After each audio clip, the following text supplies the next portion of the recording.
Well, he does Jags preseason games. He's a former scout for the Seahawks and Panthers, a former player.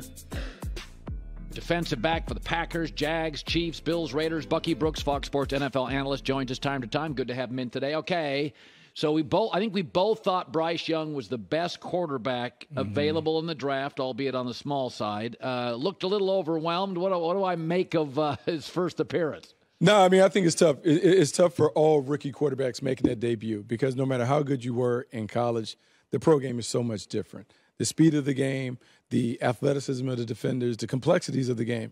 And even though you normally get vanilla ice cream the first preseason game, it's different. And so it takes a while for young quarterbacks to kind of understand the cadence and the rhythm of the game. I would say, by and large, he was fine.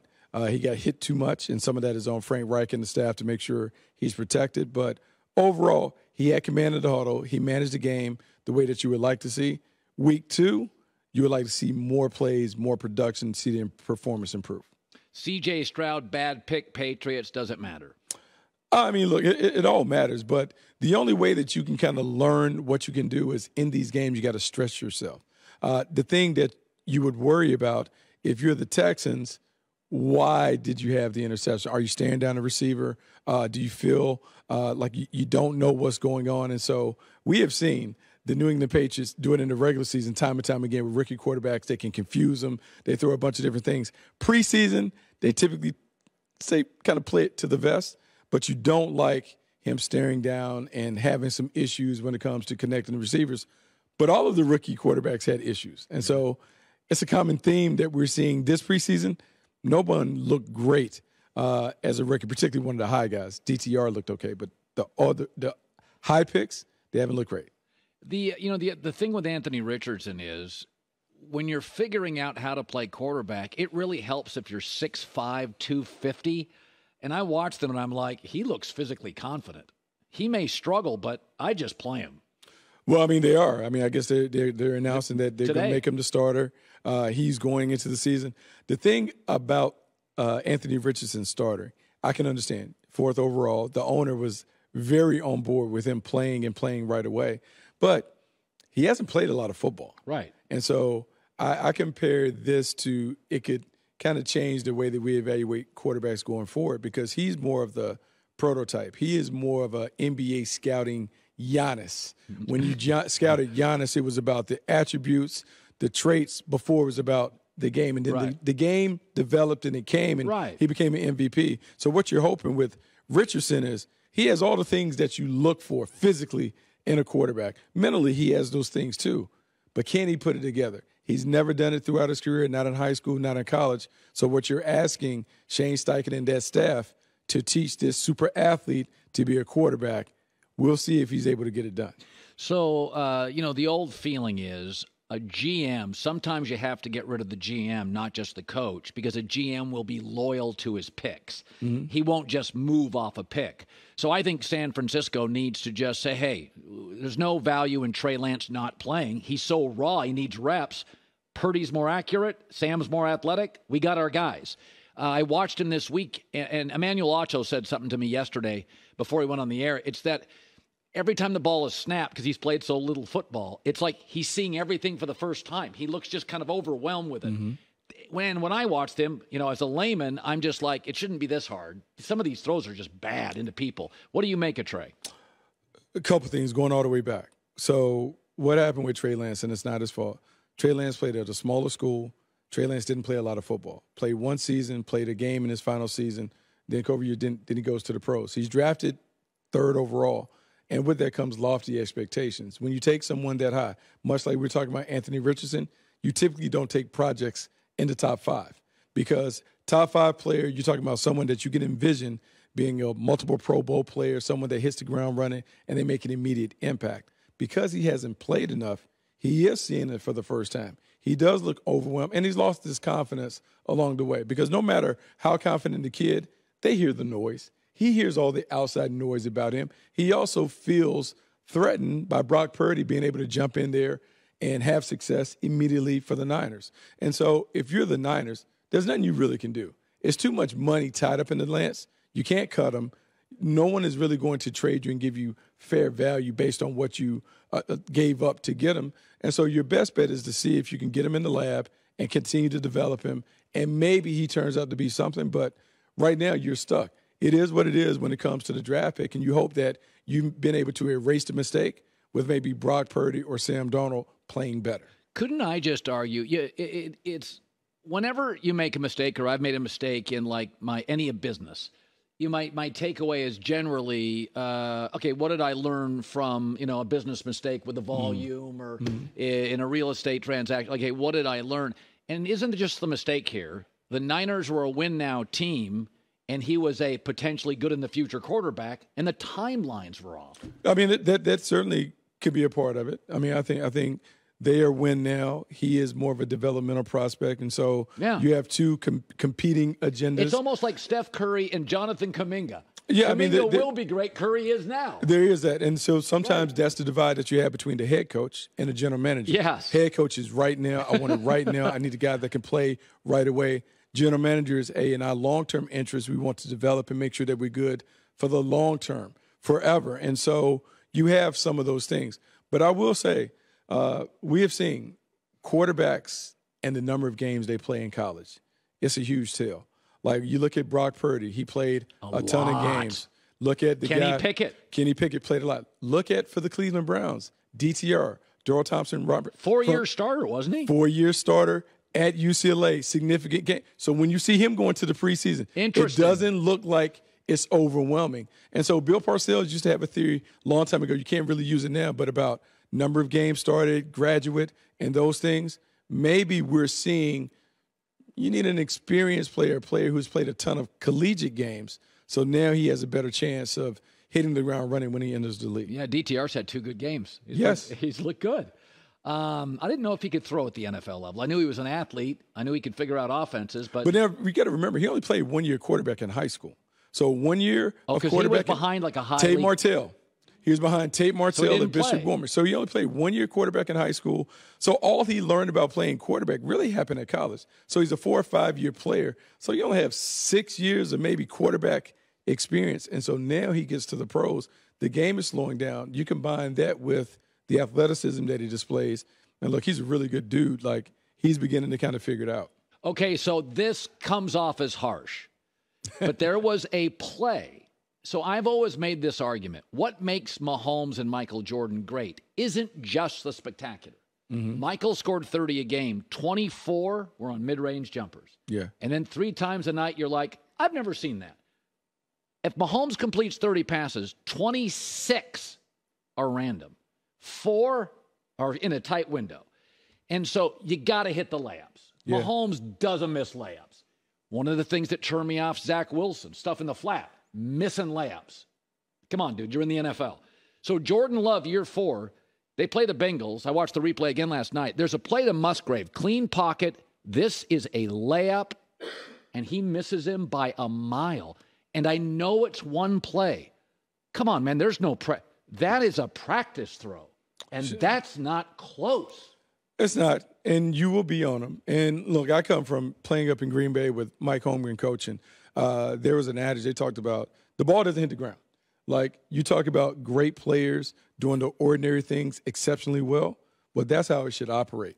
When you're dealing with pros and you have high standards in those things, the ball shouldn't hit the ground. So when you talk about those layups, yes, he needs to convert those layups. You give him a little bit of a pass because he's still trying to figure his way out. He had the best protection of the weekend. Yeah, but he has to knock those down because the great players do the ordinary things exceptionally well, but then they give you a little extra as well. He has to be able to knock those things down because that's a part of it. He has to be able to continue to hunt and chase completions, stack together 8, 9, 10 completions because then you make the defense change. So with Justin Fields, I had said before, his first 2 years, he was a bit of a YouTube quarterback. If you just spliced up, Darnold had a quality like this. If you just spliced up the highlights, you're like, man. But it's like, then you look at the completion percentage. But there is something about Justin Fields that I didn't know until this weekend. Warren Sharp does analytics. That the Bears were last in the league last year in yards after the catch. Didn't have the personnel. Kansas City was number 1. So even though Mahomes is great, Andy's dialing up stuff, bubble screens. So it's not all on Mahomes. It's one of my knocks on Buffalo. It's just too much on Josh Allen's plate. And so Justin Fields this weekend had some bubble screens, and everybody's like, well, they're bubble screens. And my takeaway is, well, that's what Kansas City does. Yes. You got to make it easier on the guy. Yes. So, okay, I see it every week dealing with Trevor Lawrence. Trevor Lawrence played in an offense at Clemson that featured a lot of bubble screens. So you know what Doug Peterson does? Travis Etienne. He puts a lot of bubble screens in the thing because they're layups. And for Justin Fields, who played in the spread offense at Ohio State and those things, it's like a basketball player hitting a handful of layups. You hit a couple layups early, it becomes a lot easier to hit mid-range and three-point shots. It's the confidence factor. And so you want to bake in some gimme completions for your quarterback because now it allows him to get comfortable. He gets into a rhythm. Now he gets into a rhythm. He's now more willing to push the ball down the field. And so, yes, the Bears should do that. The whole goal, I know we criticize quarterback. If I'm the offensive coordinator, my goal is to make the game as easy for the quarterback as possible. That's what it should be. So I know we want to see all these high-level difficulty throws. No, easy completions, string them together. But then it's on the quarterback to be able to make some of those later in games. By the way, you do have the Jags. So Calvin Ridley had a gambling issue. They took him out. He's back. You've done the Jags preseason games. I've just seen little bits and pieces. Ridley's a remarkable player. Like, give me a comp. A lot of our audience doesn't watch Calvin Ridley. He's one of those guys you're going to be like, Christian Kirk's good. Calvin Ridley's ridiculous. Like, what's his comp? Let's see. Without going crazy, the stuff that everyone gets excited about with Justin Jefferson, Calvin Ridley can easily do the same things. Create separation, be a number one receiver, do it. I think what a lot of people have forgotten about Calvin Ridley, he jumped in and had to fill big shoes in Atlanta when Julio Jones was out. That's right. He became the number one receiver, had over 1,300 yards. So he is a legitimate dude. He is a top 5 dude when he is healthy and ready. Being away from the game for 2 years, one for gambling, and then he has some personal issues that he had to resolve. We've forgotten about him. But we will quickly be reminded about how good he is because he is different. And I like Christian Kirk and Zay Jones and those other guys, but this is a legitimate number one. And so what he's going to do, he's not only going to set the table for those other guys, but now when we talk about Trevor Lawrence making the jump from good to great, most great quarterbacks have a legitimate number one. He now has a legitimate number one. So the expectation should be that Trevor Lawrence plays like a top 5 player. Well, if you go look at the history of great quarterbacks, they almost are the great ones. They have a legendary coach and one legendary weapon. I mean, Jimmy Johnson, Troy Aikman, like Don Coryell for Dan Fouts and John Jefferson and Kellen Winslow. Yeah, they have it. It has to be that. You have to have an A-level player around him. Everyone will talk about Pat Mahomes, and they removed Tyreek Hill. But Travis Kelce's a Hall of Fame player. You have to have at least one of those guys around, not only because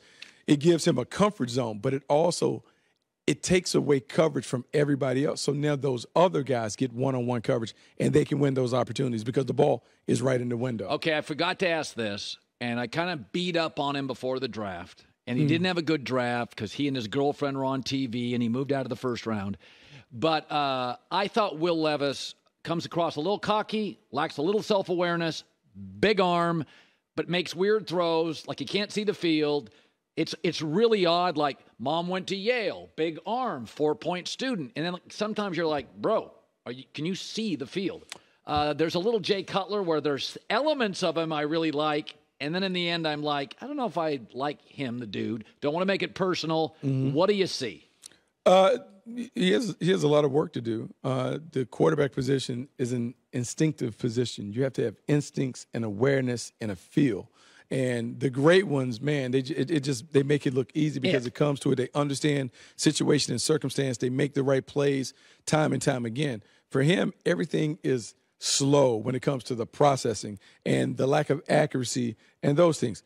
Big, strong kid, can run, can do all those things. But look at that. That is in a high school throw. Yeah, that is awful. That is what it is. Now, as you dig deeper, there would be some that say he started originally at Penn State and couldn't beat out Clifford. He couldn't beat out the kid that the Green Bay Packers took in the 5th round. He couldn't beat him out. And so there's some of that to that. And so we'll see. It's only a preseason game. But, yes, it has to be more natural. You're hoping that he can work on it. But it wasn't a great start. That's a bad – and the other thing is, look at this throw. The other thing is, and I made this comment to a very respected GM that you like, and then I talked to a coach about this. Tell me the last great quarterback that was ripped. He doesn't look fluid. It's very jammed up. You want everybody on bands? You don't want them power cleaning and squatting and look at Aaron benching? Rodgers' arm. Where's the muscle definition? Aaron's not yoked. I mean, it is rare. So it's that thing. It's rare that you have the quarterback who has like the best body in the locker room. It's uncommon. It's uncommon. It's not a thing. And I don't know. Like, I'm not a quarterback. I can't tell you from a mechanic standpoint, are they tighter or those things. But it's uncommon that quarterback looks like a dude that could play another position. That's all we're saying. It's true. There's something to it. All right. It's one of my theories. No abs on my quarterback. Oh, but now, we don't want him like skinny fat, but we would like him fit. We don't want him bulky. He can come with me. He can come take some yoga class with me. We can do all that other stuff. He can be pliable and all that, but we don't need him in the weight room pushing all the way. Thank you. Bucky Brooks, great seeing you. Hi, everybody. Thanks for watching. Subscribe here to get the latest from the show. Also, be sure to check out more of the best clips from The Herd or go watch a few segments from other shows on FS1.